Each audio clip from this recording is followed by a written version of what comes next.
ল্যান্ডিংটা যা দেখলাম না, চারিদিকে সমুদ্র আর মাঝখানে ছোট একটা এয়ারপোর্ট। আপনারা যারা ফিলিপিন্সে ট্রিপ করতে চান এই আইল্যান্ডটাকে কিন্তু মিস করবেন না।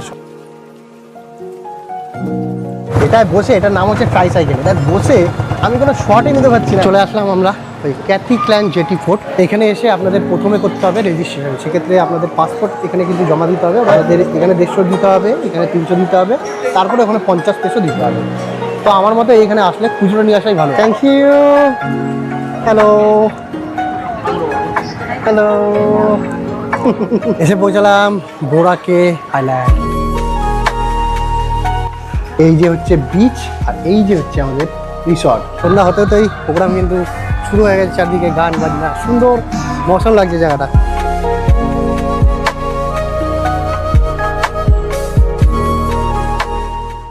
সুপ্রভাত সকলকে, কেমন আছেন সকলে? আশা করছি সকলে খুব ভালো আছেন। আমার চ্যানেলে নতুন একটা ব্লগে আপনাদের সকলকে স্বাগত জানাচ্ছি। আমি এখন আছি কিন্তু ফিলিপিন্সের ক্যাপিটাল মানিলা সিটি।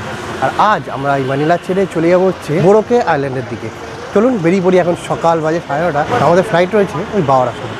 তো এই যে আমাদের একদিনের স্টে, টাইম ট্রাভেলার হোটেল, খুব ভালোই, কিন্তু বাজেটটা একটু বেশি। তো এই যে চলে আসলো গাড়ি, যেটা নিয়ে যাবে আমাদের এয়ারপোর্টে। তো চলুন আস্তে আস্তে বেরিয়ে যায়, আপনাদের সাথে শেয়ার করবো কম বাজেটে কী করে বোরোকে আইল্যান্ড ভ্রমণ করবেন। চলুন।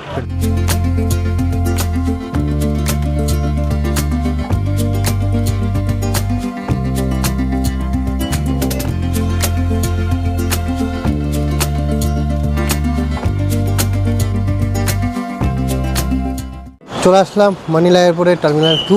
যাই, এই যে আমাদের গাড়ি থেকে এখন জিনিসপত্র নামাচ্ছে। এবার যাবো ভেতরে, গিয়ে চেকিং কমপ্লিট করি, গিয়ে দেন কথা হচ্ছে। এখনও আমাদের হাতে প্রায় 2.5 ঘন্টা কিন্তু সময় রয়েছে। প্রবেশ করে গেলাম ভেতরে। আমাদের কিন্তু কাউন্টারে যেতে হলো না, এখানে মেশিন লাগানো আছে। এখানে আমাদের কিন্তু ফ্লাইটের PNR নম্বরটা মারলাম, আমাদের কিন্তু বোর্ডিং পাস পেয়ে গেলাম হাতে। চলুন এবার চেকিং করে ভেতরে প্রবেশ করি। চেকিং হয়ে গেছে, খুব ইজি প্রসেস। আমি প্রথম এই এয়ারপোর্টেই দেখলাম, কখন আমরা গেলাম, মেশিন থেকে নিজের বোর্ডিং পাস বার করলাম, এখানে আসলাম, জিনিসপত্র রাখলাম, আমাদের কিন্তু কোনো চেকই হলো না। কোনো মতে ব্যাগটা দিলাম, দিয়ে আমাদের প্রবেশ করে গেলাম ভেতরে। ফ্লাইট আবার 15 মিনিট ডিলে হয়ে গেল। আমার তো জোন 1-এ পড়েছে, একদম 1C, মানে এই সাইডে জানলার ধারে আর কি পাবো না সিট। তো দেখি আবার কতক্ষণ ডিলে হয়, মানে কখন যে আমরা পৌঁছাবো বোরোকে আইল্যান্ডে সেটাই বুঝতে পারছি না। আমাদের বোর্ডিং স্টার্ট হয়ে গেছে। আমাদের ফ্লাইট নাম্বার হচ্ছে Z2225, এয়ার এশিয়ার flight.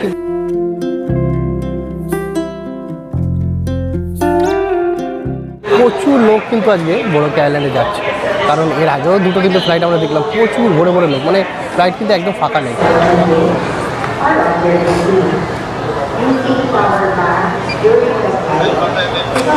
Thank you. Boarding complete. এবার আমরা ভেতরে প্রবেশ করছি। মোটামুটি এখানে ভালোই কিন্তু গরম আছে, ওই 32-34 টেম্পারেচার চলছে। চলুন আস্তে আস্তে এগোই।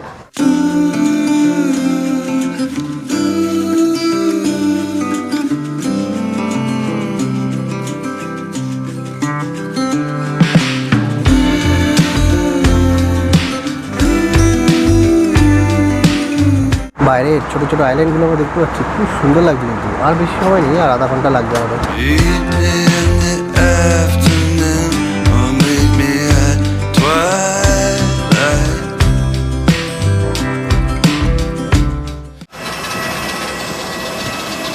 অসাধারণ দৃশ্য কিন্তু, ল্যান্ডিংটা যা দেখলাম না, চারিদিকে সমুদ্র আর মাঝখানে ছোট একটা এয়ারপোর্ট, কিন্তু অসাধারণ লাগছে।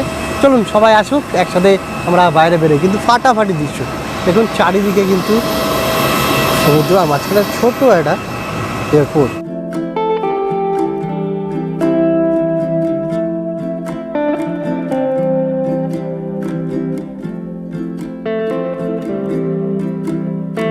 চলুন আমরা বেরিয়ে পড়লাম। এবার এখান থেকে আমরা গাড়ি নেবো, নিয়ে আমরা যাবো হচ্ছে ফেরিঘাট, কারণ আমরা এখন রয়েছি ক্যাথিক্ল্যান আইল্যান্ডে। তো আমাদের যেতে হবে বোরোকে আইল্যান্ড। তো ওইখানে কোনো এয়ারপোর্ট কিন্তু নেই, সেক্ষেত্রেই আমাদের কিন্তু ক্যাথিক্ল্যান হয়ে তারপরে পৌঁছাতে হবে বোরোকে। হোটেল আমরা পরে যাব। এত সুন্দর দৃশ্য লাগছে, আমরা এই সাইডে চলে এসেছি একদম ধারে। সত্যি ফাটাফাটি কিন্তু দৃশ্য লাগছে। আপনারা যারা ফিলিপিন্সে ট্রিপ করতে চান এই আইল্যান্ডটাকে কিন্তু মিস করবেন না। সবে তো শুরু, এখন তো আরও চলবে।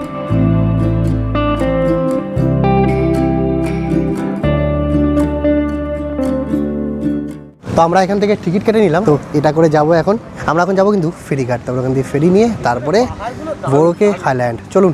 বসে বললাম পিছনে আর সুস্মিত এখানে সামনে বসবে। No India India. কাকা জিজ্ঞেস করছে আমরা কোথাতে গেছি, বাংলাদেশ নাকি ইন্ডিয়া? বলছি ইন্ডিয়া। তাহলে বলছি চলুন এগোতে থাকি ফেরিঘাটের দিকে। আর সে মজা কিন্তু আলাদা। হ্যাঁ ব্যাগ দিয়েছে, মানে আমরা অন্যর ব্যাগ এখানে নিয়ে নিলাম, কারণ আমি একা একা পিছনে বসে যাবো তো, তাই ওরা তিনজন এক গাড়িতে যাচ্ছে। এই চলুন খুব মজা হবে।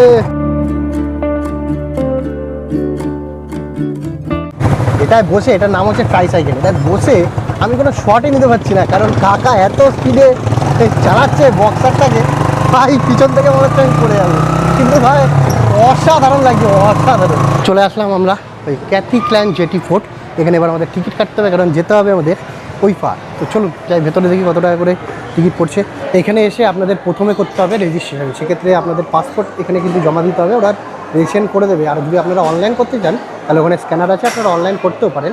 তারপর রেজিস্ট্রেশন হয়ে গেলে ওখান থেকে একটা স্লিপ দেবে, সেই স্লিপটা নিয়ে এসে এই কাউন্টারে জমা দিতে হবে। রেগুলার দিতে হবে 150 পেসো। তারপরে ওইখানে কিন্তু আপনাদের দিতে হবে 300 টাকা, যেটা হচ্ছে আপনাদের ওই লাগেজ আর আপনি যে বসবেন ঘোরাফেরা করবেন সেই ক্ষেত্রে। আর তারপরে আপনাদের দিতে হবে প্রায়োরিটি লাইন 50 পেসো। তো টোটাল হয়ে যাচ্ছে 500 পেসো। এটা কিন্তু একবারে কাউন্টারে নেবে না, আপনাদের এখানে 150 দিতে হবে, এখানে 300 দিতে হবে, তারপরে ওখানে 50 পেসো দিতে হবে। তো আমার মতে এখানে আসলে খুচরো নিয়ে আসাই ভালো, কারণ আমরা অনেক খুচরো করে পকেটে কিন্তু রেখে দিয়েছি, তাতে আমাদের সমস্যা হচ্ছে না। নাহলে আবার বাইরে যাও খুচরো করে নিয়ে আসো, এরা কিন্তু খুচরো দেবে না। এরা বলছে যে আপনাদের কিন্তু প্রপার খুচরো করেই দিতে হবে। তো টিকিট হয়ে গেছে, এবার আমরা ভিতরে এন্ট্রি করবো আস্তে আস্তে।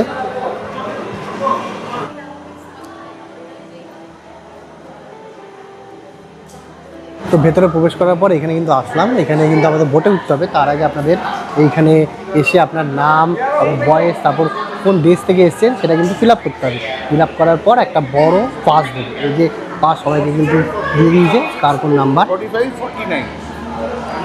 এটা নিয়ে তারপরে আমাদের ওই বোটে প্রবেশ করতে হবে। এই যে আমাদের জেটি, থ্যাংক ইউ। চলুন আস্তে আস্তে এবার আমরা প্রবেশ করি। বাপরে বাপ, এই জায়গাটা একটু সমস্যা রয়েছে, ছোটো, খুব ছোটো। বসে বললাম জেটিতে। আমার কিন্তু একদম মিডিলে সিট, সুস্মিত একদম জানলার ধারে আর আমি মিডিলে, তার পাশে অন্য দেশ থেকে আসা লোক, ওই বাচ্চাটা। Hello hello. ব্যাগগুলো আমাদের সামনে রেখেছি, কারণ এখানে ব্যাগ নিয়ে বসার জায়গা নেই। আর জেটি কিন্তু এরম এরম এরম এরম।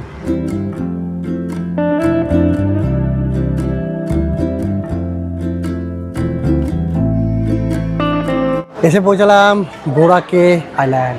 অসাধারণ লাগছে দৃশ্যটা, এই সব ফেরি দাঁড়িয়ে আছে। আর এখানে একটা জিনিস দেখলাম, ফেরির মধ্যে লেখা নো সে টু বোরাকে ব্রিজ, মানে এখানে যদি একটা ব্রিজ হয়ে যায় তাহলে কিন্তু এই ফেরিদের অবস্থা খারাপ। চলুন এই যে অসাধারণ একটা দৃশ্য দিয়ে আপনাদেরকে স্বাগত জানাই বোরাকে। এবার আমরা ভেতরে আস্তে আস্তে প্রবেশ করবো। বেরিয়ে গেলাম জেটি ঘাটের বাইরে। এখানে কিন্তু পরপর গাড়ি রয়েছে, এই গাড়ি করে আপনারা আপনাদের যেখানে রিসর্ট বুকিং থাকবে বা হোটেল বুকিং থাকবে সেখানে আপনারা পৌঁছাতে পারবেন। কিন্তু আমরা দেখি কথা বলে ওই ছোটো ছোটো সেই যে গাড়ি করে আসলাম সেগুলো পাওয়া যায় কি না। চলুন, তো আমরা পেয়ে গেছি আমাদের গাড়ি। ওই যে ওই গাড়িটা আমরা বুক করলাম, ওটা করে আমরা যখন যাব, এই ছোটো ছোটো ছোটো গাড়ি যেরকম আমাদের টোটো সেরকম, কিন্তু এটা আমাদের বলছে যে 250 পেসো।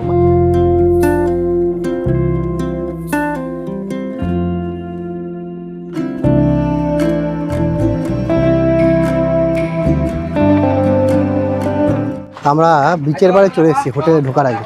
এবার আমরা প্ল্যান করেছিলাম, আমরা একটা হোটেল বুক ছিল এখানে। অ্যাকচুয়ালি আপনারা আসবেন, এখানে ভাগ করা আছে, যেমন স্টেশন 1, স্টেশন 2, স্টেশন 3। আমাদের হোটেলে একটা বুক ছিল স্টেশন 3, কিন্তু আমরা প্ল্যান করলাম যে স্টেশন 3 থেকে এই সাইডটা একটুখানি বেটার। তো আমরা প্ল্যান করলাম যে স্টেশন 3তে আমাদের পয়সা দিইনি, আমরা pay at the hotel book করেছিলাম, সেরকমভাবে আমরা বুক করি আর কি। তো আমরা এই সাইডে এসে একটুখানি হোটেল দেখে নিচ্ছি। আমাদের যে গাড়ি করে আমরা এসেছি তাকে বললাম যে হোটেল, তো এখানে ভালো সুন্দর সুন্দর একদম বিচের পাড়েই হোটেল দেখাচ্ছে। দেখি কথা বলি, একটা হোটেল দেখলাম পছন্দ হলো, একদম বিচের পাড়ে। আমাদের আগের হোটেলটা একটু রোডের দিকে ছিল, সে কারণে দেখি কি হয়, সেই হিসাব করে হলে ওই হোটেলেই চলে যাবো। আমরা এখন বিচের পাড়ে রয়েছি KFC-তে। আমাদের হোটেল কিন্তু দেখা হয়ে গেছে, এই সামনেই কিন্তু বিচ। আমরা এখানেই এই জায়গাতেই হোটেল নিই, কিন্তু আমরা বললাম দুপুরে খাবারটা এখানে সেরে নিই। তো এখানে খাওয়া দাওয়ার কিন্তু খুব সমস্যা, কোনো জায়গায় ভাত পাচ্ছি না, কিছু না। তো আসলাম KFC-তে। আমরা নিলাম হচ্ছে আলা কিং জিঞ্জার রাইস দিল, একটা কোল্ড ড্রিঙ্কস, আর সাথে হচ্ছে মাশরুম স্যুপ। চলুন খাই। 215 পেসো, মানে ওই 315 টাকা মতন। চলুন ফটাফট খেয়ে নিই, কিছু করার নেই, আর খুব খিদে পেয়ে গেছে। চলে আসলো দুপুরের আমাদের খাওয়া। এই যে আমারটা রাইস, চিকেন আর একটু দিয়েছে, আর এই যে মাশরুম স্যুপ, সবারই তাই। মোটামুটি খাওয়াটা ভালোই আছে।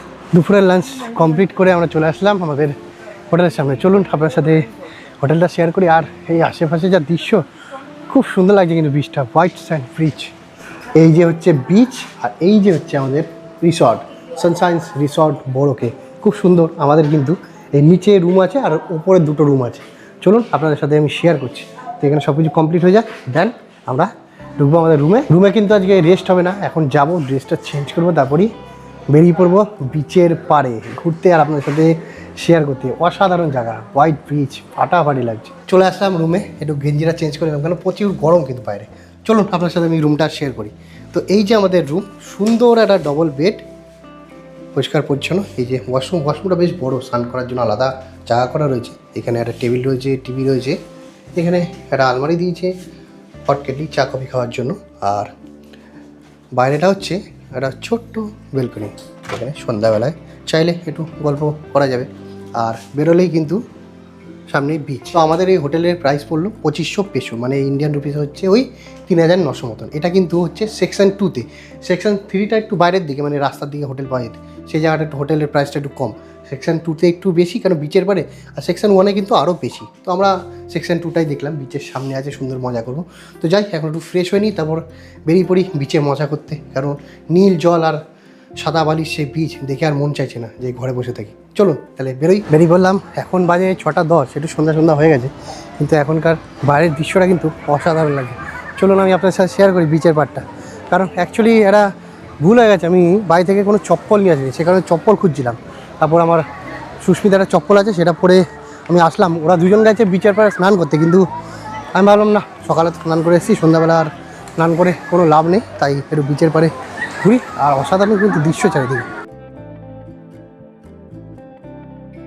সন্ধ্যা হতে আসে, সবাই এখন চিল মুডে রয়েছে।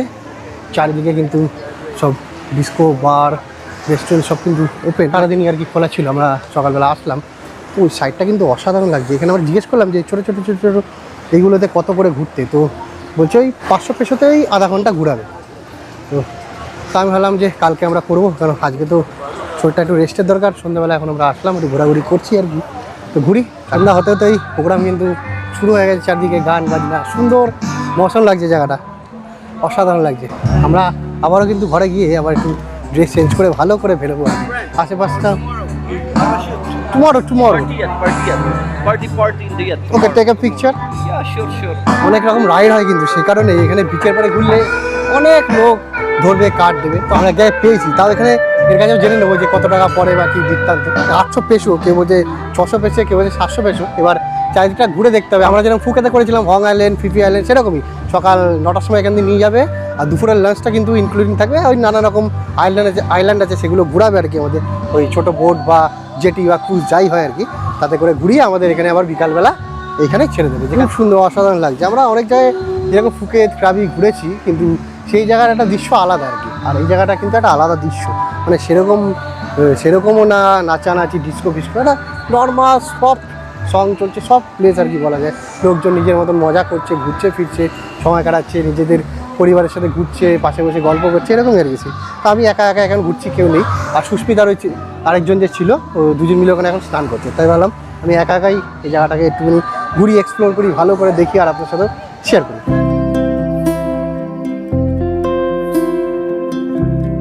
আমরা বেরিয়ে পড়লাম একটু হাঁটাহাঁটি করতে সন্ধ্যাবেলা, কেন অনেকক্ষণ রুমে ছিলাম। আমরা প্রায় প্ল্যান করছিলাম যে কালকে কি করব, বা কালকে সকালে কোথায় যাবো, সন্ধ্যাবেলা কোথায় যাবো, সেই প্ল্যান করতে করতে এখন বেজে গেল প্রায় ওই 7টা মতন। তাই ভাবলাম আশেপাশে একটু হাঁটাহাঁটি করি সন্ধ্যাবেলাটা। আর যদি রাতের ডিনার দেখবো কোথায় পাওয়া যায় আশেপাশে, কেন এখানে ডিনারের খুব সমস্যা, কোথায় কি খাবো। দুপুরে তো খেয়েছিলাম KFC-তে, তো এখন আর KFC-তে খাবো না, কেন ওটুকুখানি খাবারে পেটও ভরে না। সারাদিনে এত পরিশ্রম, তারপরে যদি একটুখানি ভাত পাই, মনটা ভরে না। তো দেখি আশেপাশে একটু ঘুরি, কোনো জায়গায় যদি দেখি কোনো জায়গায় ফ্রাইড রাইস কিছু হচ্ছে, কেন বাইরে ঘুরতে আসলে খাওয়া দাওয়া তো একটু খারাপ হবেই। এখন কিন্তু খুব সুন্দর লাগছে, বিচের পাটা শান্ত, যে যার মতন আড্ডা মারছে, ঘোরাঘুরি করছে, মার্কেটিং করছে। চারিদিকে কিন্তু প্রচুর দোকানপাট। আর এটা দেখুন কি সুন্দর এটাকে সাজিয়েছে বালি দিয়ে, অসাধারণ অসাধারণ। এখানে লেখা বোরাকে, অসাধারণ লাগছে, খুব সুন্দর। ছোট ছোট ছোট ছোট ক্যাফে রয়েছে, বার রয়েছে, ছোট ছোট দোকান রয়েছে চারিদিকে, খুবই সুন্দর।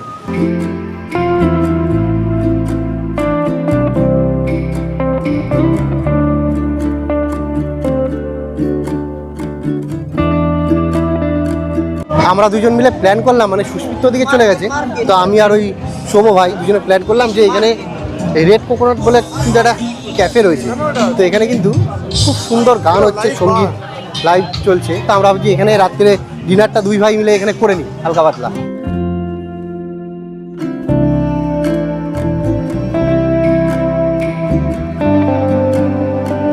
তো বেশ দুজন মিলে অনেকটাই হাঁটাহাঁটি করলাম। এবার রাতে ডিনারের সময় হয়ে গেছে, এখন বাজে প্রায়ই রাত্রি 10টা মতো, কিন্তু এইখানে মনে হচ্ছে না 10টা বাজে, এখানে এখনো মনে হচ্ছে ওই সন্ধ্যা 6টা-7টা বাজে আর কি। আমাদের যেতে হবে এবার রুমে, কারণ কালকে সকাল সকাল আমাদের বেরিয়ে যেতে হবে আইল্যান্ড হপিং করতে। কালকে অনেক সুন্দর সুন্দর জায়গা ঘুরবো আর আপনাদের সাথে শেয়ার করবো। তো চলুন এবার যাই রুমে।